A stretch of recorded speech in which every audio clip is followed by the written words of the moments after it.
ကဘာပေါ်မှာလူတယောက်ကိုမြင်ုံနဲ့စကားထစ်သွားမြင်တတ်သွားလုံနိုင်တဲ့မော်ဆန်တဲ့အရာတစ်ခုရှိရဲဆိုတာသင်သိပါတလား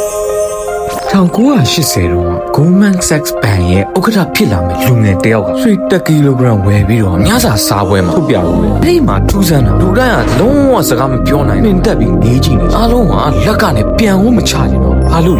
လူသားတွေကရွှေကိုမြင်ဒီလောက်တော့ယူတွတ်သွားကြတာဖြေကတော့လူသားတွေရဲ့ DNA ထဲမှာရွှေကိုမြင်ယူတွတ်သွားတဲ့စိတ်ပညာတစ်ခုရှိနေတာယူတွတ်မှုကဘလောက်တောင်ကြောက်ဖို့ကောင်းလဲဆိုငယ်တဲ့နှစ်ပေါင်း6900ကျော်တယ်ရှေးဟောင်းလူသားတွေရဲ့တင်းញိုင်းတွေကိုတူးဖော်တဲ့အခါမှာဘာတွေတွေ့ရတယ်လို့ခင်ဗျားထင်လဲရွှေတက်ပြားတွေရွှေတရပူတွေမကောက်ဘူးရွှေနဲ့လှုပ်ထားတဲ့အမျိုးသားအင်္ဂါစု Goldfallers cover တွေပါတွေ့ရတာနော်ပူရာကငါဟာမျိုးစစ်ပြန်သွားအောင်လုပ်နိုင်တဲ့ဒီကကောင်းဆောင်ပဲဆိုပြီးတော့ရွှေနဲ့ကြွားခဲ့ကြတယ်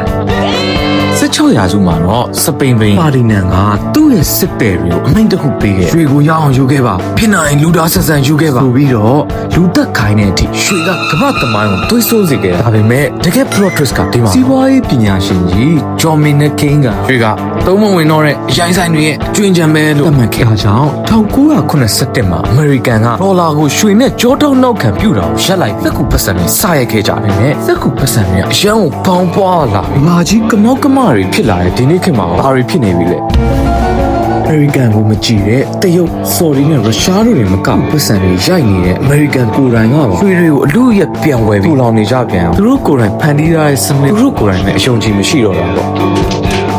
1980တုန်းကဒေါ်လာ1000 ပဲတန်တဲ့အဲ့ဒီရွှေ1 ကီလိုဟာဒီနေ့မှာဒေါ်လာ300ကျော်10ဆဖြစ်နေပြီနော်။ဘာပေါ်မှာဘယ်အစိုးရပဲပြူပြူပြက်ပြက်ဘယ်ပတ်စံပဲတန်မိုးရှိမရှိရွှေကတော့ဘယ်တော့မှတစ္ဆာမဖောက်